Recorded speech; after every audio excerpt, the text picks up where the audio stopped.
What's going on, YouTubers? Your boy, Dalyxman, and you are watching another edition of Dalyxman's Q&A Corner number 5. If you want me to answer your wrestling questions, please send them to my Ask FM page down below on the screen and also down below in the description box. And every single Wednesday, I will try to answer as many questions as I can within a 15-minute time span. So let's not waste any more time. Let's get to it. Your thoughts on the Matt Hardy versus Jeff Hardy feud from 2009. If I can remember it correctly, that's the feud that started because Matt Hardy turned on Jeff Hardy after he just won the championship and then lost it a month later at Royal Rumble. I will say it was good. My only issue with it is that it didn't last very long. I mean, they had that really good underrated match at WrestleMania 25, and then that I Quit match that followed at Backlash. Backlash, right? Yes, it was Backlash. And then, Matt went to Raw. He was a heel. He did the whole cast thing. And then he went back to SmackDown months later and turned to face again.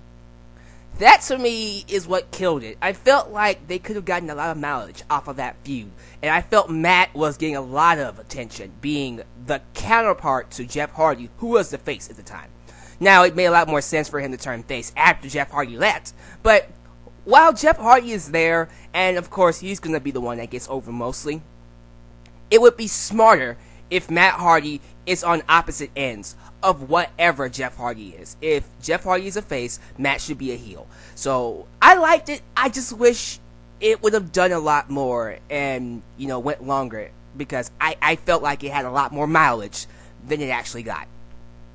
Will Victoria and Mickie James ever return to WWE? Haha, the Psycho Chicks. I hope so. I think Victoria most likely will definitely come back to WWE. Don't know when. I think she will make an appearance once the Divas division gets more on its feet. Because right now, I do feel like the Divas are still trying to establish themselves. Although they're doing a lot better now than they did years ago. But once they really establish themselves and get some things going, I think Victoria will definitely come back. Mickie James, I see it happening too. But not right now because she's pregnant. But of course, once she has her baby and she needs to make some money, some moolah, definitely she'll be back. Where do you see The Miz 10 years from now? Honestly, if he's still capable, probably on commentary. I think Miz has a personality for commentary. I'm not going to say he has the face for radio because that says he's ugly. Although he's not the best looking guy anyways. Yeah, I think he has the charisma and the speaking ability to be a good commentator. So definitely, I would love to see him on commentary when he's done wrestling inside the ring.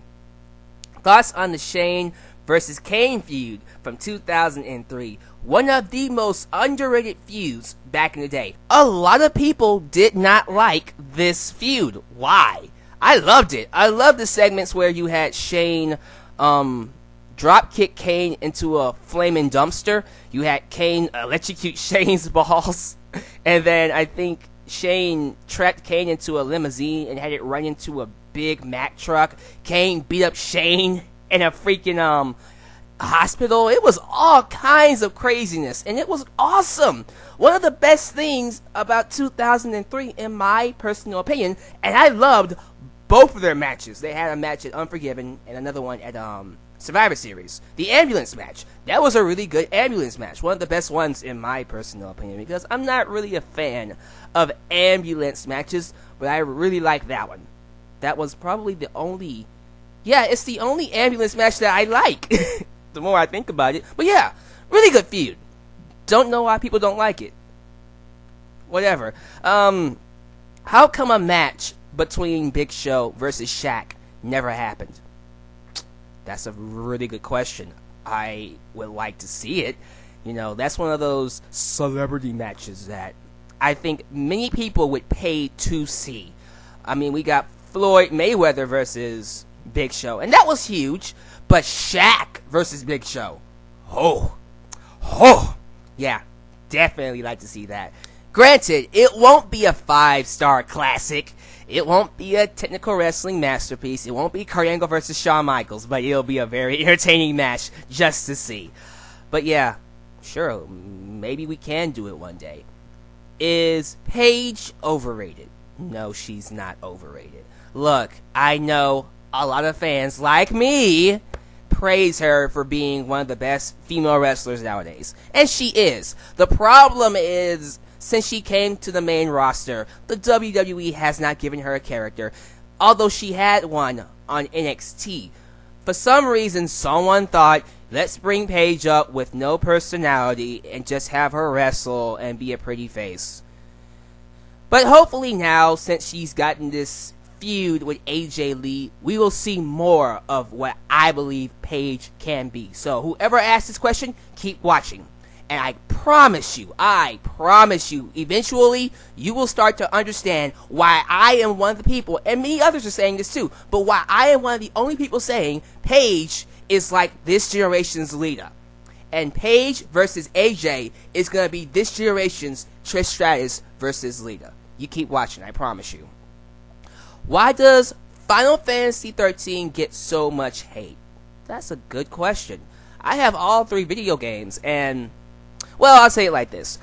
Final Fantasy XIII gets a lot of hate because there was this other game called Final Fantasy Versus 13, which is now Final Fantasy 15, that was supposed to come out, I think, if not this year, last year.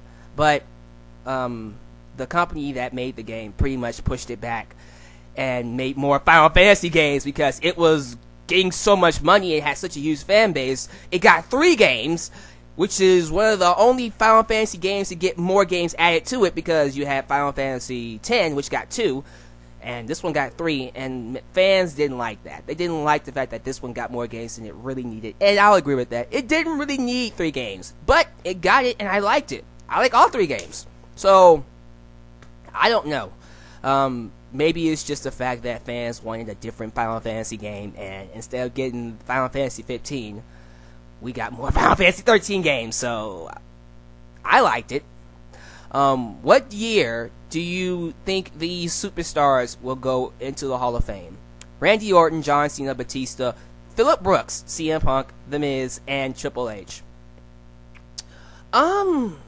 Give it 10 years. Maybe not even 10 years. I can see Cena and Orton, Batista, Triple H most likely going in. Well, Triple H might go in next year because of DX. But I see them going in, maybe 2020s. We got a long while. Miz might not ever make it to the Hall of Fame. Not right now, at least. CM Punk, maybe one day when they've cleared the air with him and him walking out in the company. But I do think he should be in the Hall of Fame too, especially if Orton, Cena, and Batista go in there. They have to put CM Punk in there. Otherwise, it will be just like Randy Savage. The fans will not let them forget about CM Punk, so he might as well go in there. Where do you see John Cena and Daniel Bryan in 35 years from now? 35 years? Dude, they're 36. One's 36, which is Cena, and Daniel Bryan is 33. Bryan will be 68, and Cena will be 71. They'll be retired in retirement homes, most likely. Come on now.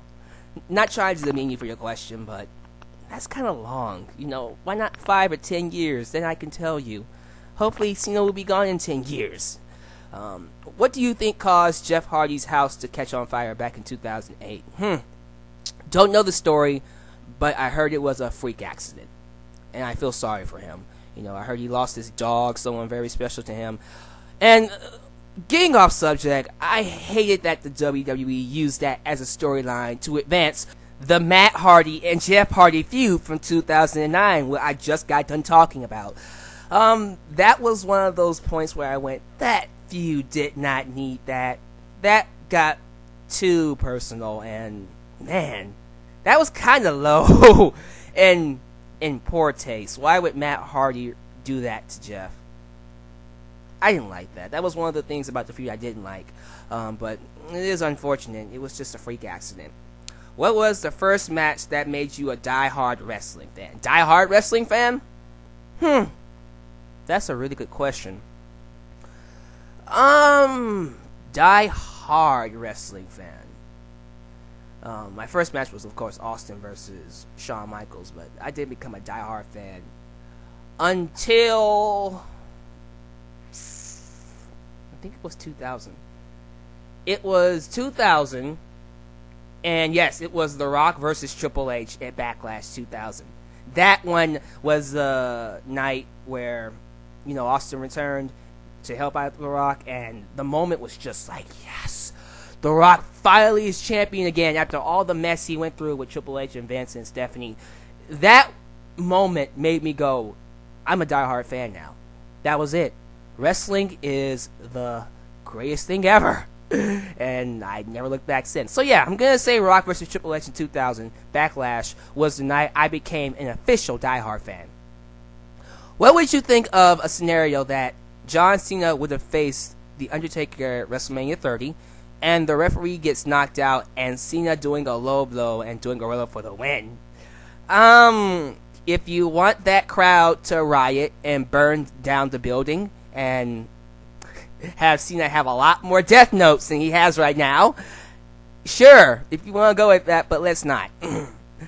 Do you think WWE should give wrestlers more freedom in the ring on pay-per-views? In terms of wrestling, the matches, or promos? In terms of promos, yes. Get rid of scripted promos, because I feel like it's hindering them. Give them bullet points. Tell them, okay, talk about this, talk about that, do whatever you want. That's what they need. They're professionals, right? Let them be professionals and do their own thing. But in terms of matches, somewhat yes, but you can't really let wrestlers do whatever the hell they want, because if you don't structure it, they will. I think about a guy named Teddy Hart, who, when he was wrestling, he always had to put in his moves. He had like 5 moves that had to be done every single match. And, when you have wrestlers like that, sometimes it can get a little ridiculous. So, sometimes I do think wrestlers should have control, but not all the time, if that answers your question. After Orton's bleeding incident, cursing has been a lot more apparent on the shows. Do you think WWE is giving the wrestlers more freedom on the mic? I hope so. They should. Should they be censored here and there? Yeah. If you're going to be PG, you shouldn't allow that. And if you are going to allow that, don't be PG. But, yeah, give them more freedom. Like I said, get rid of scripted promos. It will make the show a lot more entertaining. What would you think of a Bo Dallas versus Bray Wyatt feud? Brother versus brother?